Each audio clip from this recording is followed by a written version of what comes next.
dalam hal ini kita melakukan pemasangan kontraventil atau mini WSD untuk kasus pneumotorak ventil yang akan kita jumpai nanti di lapangan setelah menjadi dokter ya.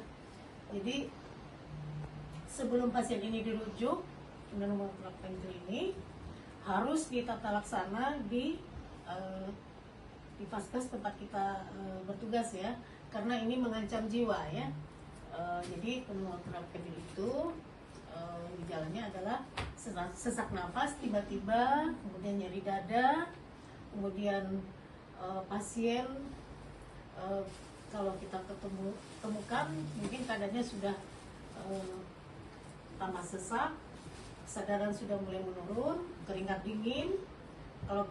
Jadi ini harus kita lakukan pengukuran tanda-tanda vital, yaitu tensi, tekanan darah biasanya kurang dari 90, kemudian nadinya cepat 120 kali per menit atau lebih, kemudian nadinya juga cepat, nadinya 120 kali per menit atau lebih, nafasnya juga cepat, takipnu. Nah, untuk itu kita harus memasang mini WSD atau kontraventil untuk mengurangi tekanan di dalam rongga pleura yang meningkat. Jadi harus kita lakukan pemasangan mini WSD. Nah, sebelum itu tentu kita melakukan pemeriksaan fisik ya. Kita tidak bisa melakukan ronsen torak pada pasien ini, jadi kita melakukan pemeriksaan fisik. Kalau seandainya pasiennya ini di kanan, jadi kita harus melihat dada kanan ini lebih cembung ya dari kiri. Kemudian inspeksi dada kanan ini gerakannya lebih tertinggal dari kiri. Kemudian kalau kita palpasi, genitus kanan itu lebih melemah. Kemudian kalau kita perkusi zona 3, ini bunyinya lebih hipersonor daripada yang kiri. Kemudian kalau kita lakukan auskultasi, suara nafas ini bisa melemah sampai menghilang di torak kanan ya. Kemudian kalau kita periksa jantungnya, biasanya ada tanda-tanda pendorongan jantung ke kontralateral. Nah, untuk itu kita harus melakukan pemasangan mini WSD pada pasien ini sebelum pasien ini dirujuk ke rumah sakit rujukan ya. Jadi tindakan kita ini adalah sementara, kemudian pasiennya kita rujuk. Nah, sebelum kita melakukan tindakan, kita seperti biasa kita harus melakukan cuci tangan ya. Kemudian kita tentukan batas untuk pemasangan WSD-nya ya. Biasanya di linea midclavicularis kanan di RIC2 ya. Kita buat tanda di sini ya, di sini. Kemudian kita lakukan proof dulu ya. Setelah cuci tangan, kita memasang sarung tangan. Ini sudah kita tandai ya. Kemudian kita pasang sarung tangan.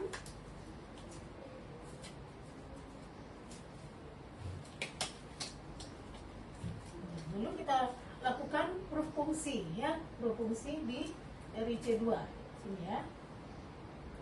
Kita raba ini pinggir atas, pinggir bawah di atas, dan ini pinggir bawah, pinggir atas tiga bawah. Kemudian kita lakukan penusukan, kita lakukan dulu ya, desinfeksi ya, kita lakukan desinfeksi ya, kita lakukan dengan arah sentripetal ya. Lalu kita ambil lidokain ya supaya tidak nyeri, kita patahkan ini, kemudian kita aspirasi, kita masukkan sini sebanyak 1 atau 2 ampul ya. Kemudian kita tusukkan di sini di tempat yang kita beri tanda tadi ya. Ini jarumnya dengan bevelnya menghadap ke atas ya. Jadi kita pegang ini ya. Ini kita pastikan ini sela iga di sini ya. Kita pegang nih di antara dua iga, kita tusuk sambil memasukkan obat anestesi. Kemudian kita aspirasi lagi. Ternyata memang ada udara. Kalau ada udara akan mudah kita mengaspirasinya. Tapi kalau tidak ada udara, jarum ini akan ditarik ke dalam ya. Kalau pneumotor dengan mudah kita, kalau kita dorong spetnya, nah itu ada udara di sini ya. Kemudian kita lakukan pemasangan mini WSD ya, dengan menusukkan jarum IV kateter di sini ya. Kita masukkan ya. Setelah itu kita cabut ya.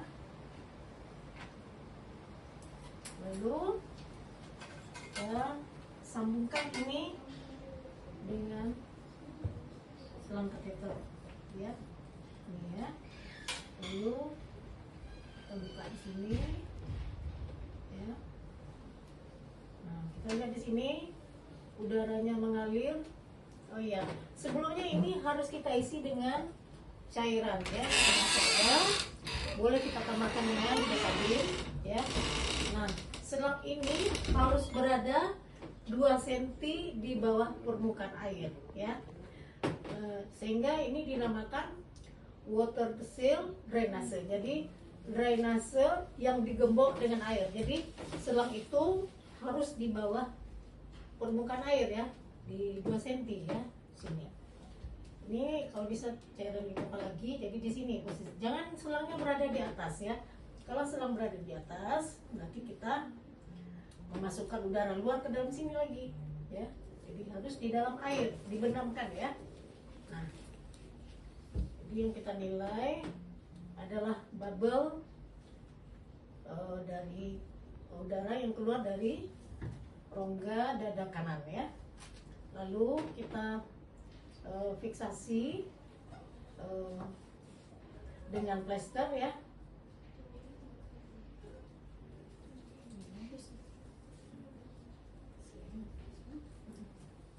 Fiksasi. Nah, ini juga kita fiksasi terlebih dahulu ya. Ini jangan lupa kita fiksasi.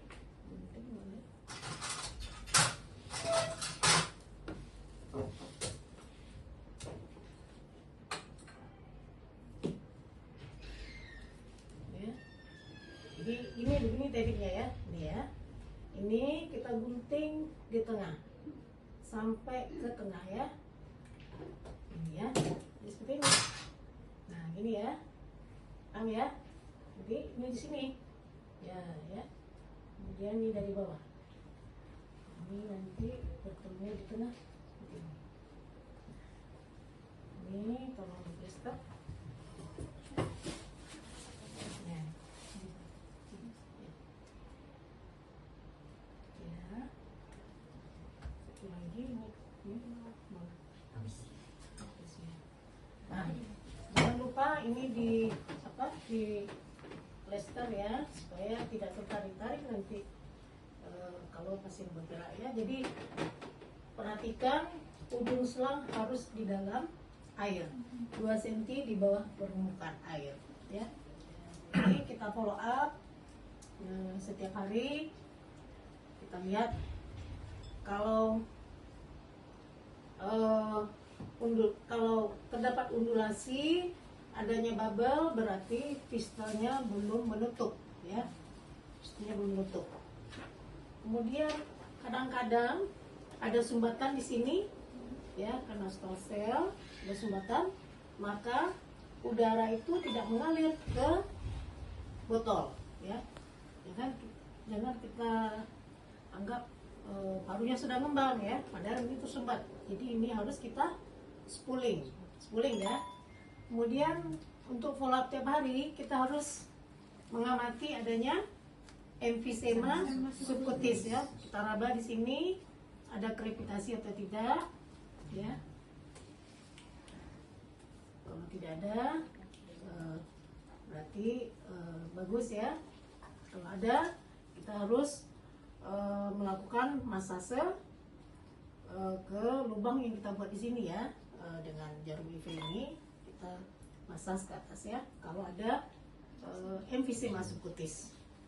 Kemudian kita perhatikan tiap hari kita follow up tanda-tanda vital sign, tensinya mungkin sudah naik, frekuensi napasnya sudah berlangsung normal, nadinya juga normal ya. Kemudian juga kita follow up WSD-nya setiap hari. Selain dari tanda vital, kemudian pemeriksaan fisik, suara nafas kita dengar di sini ternyata sudah ada ya. Kemudian kalau paru sudah mengembang, nah undulasi ini tidak ada lagi di sini. Bubble, kalau kita suruh pasiennya batuk, tidak ada lagi bubble di sini ya. Sehingga kalau kita dengar suara nafasnya sudah ada, sama kiri dengan kanan, berarti ini parunya mungkin sudah mengembang ya. Nah, kalau parunya sudah mengembang, kita rencana akan mencabut selang WSD, tapi kita harus mengklaim ini dulu ya, diklaim atau kita ikat dengan karet ya. Kalau seandainya kita melihat parunya sudah kembang, kita periksa ya. Nah, kita klaim ini ya 24 jam ya. Ini membuktikan bahwa kalau pasien itu selama 24 jam tidak sesak lagi ya. Kalau dia sesak selama kita klaim, berarti parunya belum mengembang. Nah ya, nah kita klaim sampai besok, ternyata pasien tidak sesak, kita periksa di sini normal ya. Nah lalu kita melakukan ronsen torak, kita buktikan dengan ronsen torak ya. Nah setelah di ronsen ternyata paru kanannya sudah mengembang, berarti ini sudah boleh kita buka ya. Ini sudah kita buka ya. Kemudian kalau sudah mengembang, nah kita bisa membuka ini ya. Membukanya adalah dengan cara saat pasien ekspirasi langsung kita cabut ya. Tarik nafas, ekspirasi panjang-panjang, langsung kita cabut. Nah kemudian baru kita ini kalau yang idealnya di rumah sakit ya, tapi kalau kita di perifer, kita harus merujuk pasien ini ya. Kita harus merujuk dengan ini terpasang ya, ini hanya sementara ya, sampai pasien di rumah sakit, kemudian dilakukan dengan chest tube ya, selang dada. Ini bukan selang dada namanya ya, ini sementara ya. Ini dengan memakai silang infus ya. Jadi pasien kita rujuk ya, tidak kita pertahankan di tempat kita ya. Ini bukan yang definitif. Yang definitif adalah dengan memakai selang dada atau chest tube. Ini adalah selang infus ya. Risikonya kalau udara tekanan tinggi di dalam, ini kecil, udaranya nanti akan masuk ke subkutis. Nah, jadi selangnya harus besar. Jadi ini tidak representatif ya untuk tata laksana. Ya, mungkin demikian saja untuk kegiatan keterampilan pemasaran mini WSD pada hari ini. Mungkin kalau ada pertanyaan dari dokter muda, silakan.